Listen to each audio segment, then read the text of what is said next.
अगली खबर का रुख करते हैं। खबर भोपाल से, जहां कैबिनेट विस्तार के बाद आज मोहन कैबिनेट की बैठक होगी। सुबह 11 बजे सभी मंत्रियों के साथ सीएम मोहन यादव बैठक करेंगे। विभागों का आज बंटवारा हो सकता है।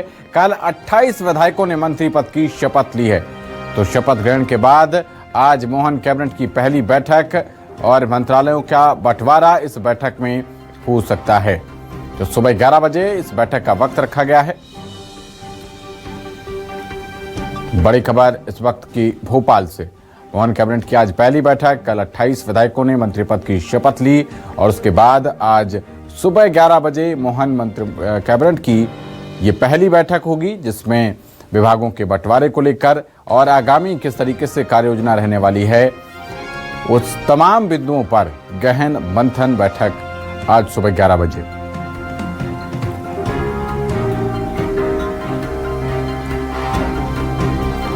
तो कल 28 विधायकों ने मंत्री पद की शपथ ली है, जिनमें से 18 कैबिनेट मंत्री, 6 राज्य मंत्री और 4 राज्य मंत्री स्वतंत्र प्रभार बनाए गए हैं। उसके बाद आज सुबह 11 बजे मोहन कैबिनेट की अहम बैठक है। आने वाले समय में किस तरीके से प्रदेश सरकार की योजनाओं को जनता के बीच तक पहुंचाना है, साथ ही केंद्र सरकार की योजनाओं को, कि Bharatiya Janata party double engine सरकार की बात करती है, तो ऐसे में दोनों ही सरकारों का फायदा किस तरीके से मध्य प्रदेश की जनता को मिल सकता है, कौन कौन सी योजनाएं प्राथमिकता में रहेंगी, इन सब को लेकर आज मोहन कैबिनेट की अहम बैठक है।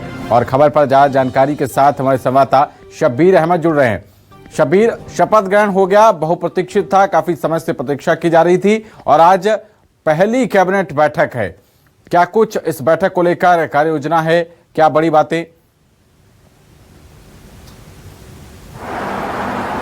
देखिए पवन, बात की जाए तो एजेंडा तो नहीं आया है कि किन मुद्दों को लेकर बैठक होनी है, लेकिन ये साफ है कि आज सुबह 11 बजे बैठक बुलाई गई है तमाम मंत्रियों की, जिन्होंने कल शपथ ली। डॉक्टर मोहन यादव मध्य प्रदेश के मुख्यमंत्री ने ये बैठक बुलाई है और इसके अंदर चर्चा की जाएगी विभागों के बंटवारे को लेकर, क्योंकि आलाकमान की तरफ से लगभग जो चीजें निकलकर सामने आ रही है पवन, के विभागों का बंटवारा हो चुका है। बताया जा रहा है 3 जो पिछले टॉप के ये कह सकते हैं कि विभाग थे, जिसके अंदर एक पीडब्ल्यूडी मंत्री गोपाल भार्गव के पास था, इसके अलावा भूपेंद्र सिंह के पास नगरीय प्रशासन था और नरोत्तम मिश्रा के पास बात की जाए तो गृह विभाग था। तो नरोत्तम मिश्रा चुनाव हार चुके हैं, नगरीय प्रशासन मंत्री भूपेंद्र सिंह को मंत्री नहीं बनाया गया, गोपाल भार्गव जो पीडब्ल्यूडी मंत्री थे पिछली कैबिनेट में शिवराज सरकार में, उनको भी मंत्री नहीं बनाया गया। तो 3 विभाग खाली हुए हैं जो बड़े डिपार्टमेंट कह सकते हैं, और प्रहलाद पटेल और इसके साथ साथ कैलाश विजयवर्गीय और राकेश सिंह, इन तीनों को ये 3 बड़े डिपार्टमेंट दे सकते हैं, क्योंकि सबसे बड़ी जो बीजेपी के अंदर बड़े नेताओं के अंदर शीर्ष नेताओं के बीच में यही मंथन किया गया है कि अगर इनको मंत्रिमंडल में बड़े नेताओं को शामिल किया जाता है तो इनको पोर्टफोलियो कौन सा दिया जाता है। तो विभागों का लगभग बंटवारा हो चुका है, लेकिन किसको क्या मिलेगा ये सामने आना बाकी है। लेकिन इन सब के बीच विकास को लेकर भी महत्वपूर्ण क्या रहेगा आने वाले 4 महीने को लेकर, क्योंकि अगले 4 महीने के अंदर मध्य प्रदेश समेत पूरे देश भर में पवन लोकसभा के चुनाव है, तो उसको ध्यान में रखते हुए पूरी रूपरेखा बनाई जाएगी। कौन सी योजनाएं जल्द से जल्द पूरी की जा सकती है, उसको लेकर प्लानिंग और रणनीति और ब्लूप्रिंट बनाया जाएगा। अगले 2 महीने के अंदर पूरे देश में आचार संहिता लग सकती है, लोकसभा चुनाव का ऐलान हो सकता है। तो उन तमाम चीजों को ध्यान में रखते हुए अगले 2-2.5 महीने का पूरा तैयारी की जाएगी और 4 महीने को लेकर पूरी कोशिश ये की जाएगी कि लोकसभा चुनाव में 29 की 29 लोकसभा सीटें जीता जाए। क्योंकि कल तमाम जितने भी मंत्रियों ने शपथ ली थी उनसे हमारी बातचीत हुई तो वो एक जरूर चीज जोड़ते थे कि हमारा पूरा लक्ष्य यही है कि लोकसभा चुनाव में 29 की 29 लोकसभा सीटें जीते। पिछली बार की बात की जाए तो 28 सीटें बीजेपी जीती थी, सिर्फ मात्र 1 सीट कांग्रेस के पास गई थी। तो बीजेपी की कोशिश भी यही है कि कमलनाथ का जो गढ़ है उसको छिंदवाड़ा को ध्वस्त किया जाए, वो सीट भी हासिल की जाए। तो अभी आज के जो बैठक होने जा रही है पवन, उसकी बात की जाए तो 3 महत्वपूर्ण एजेंडे हैं, जिसके अंदर एक विभाग है, दूसरा विकास है और तीसरा लोकसभा चुनाव है। शब्बीर, भारतीय जनता पार्टी में अब ये देखा गया है कि 100 दिन की रिपोर्ट भी तमाम राज्य सरकारें देने लगी हैं।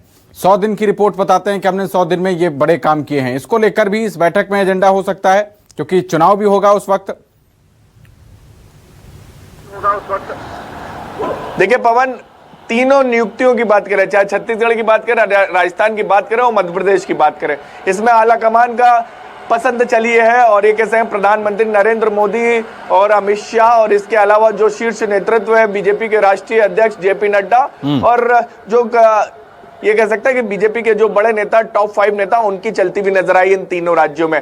और उनकी तरफ से बाकायदा तीनों मुख्यमंत्रियों को ये निर्देश दिए गए हैं कि 100 दिन में आपकी तरफ से क्या किया गया है, अगले 100 दिन आप क्या करने वाले हैं, क्या कुछ जमीनी रिपोर्ट है, इसकी बीच बीच में आपको पूरी रिपोर्ट दिल्ली देनी होगी। और अभी की भी बात की जाए तो पूरी ब्लूप्रिंट, पूरा रूपरेखा यही बनाई जाएगी कि अगले 2-3 महीने के अंदर सरकार को क्या करना है, किस योजना के तहत आगे आप बढ़ना हमारे साथ है, आगे भी आपसे अपडेट लेंगे।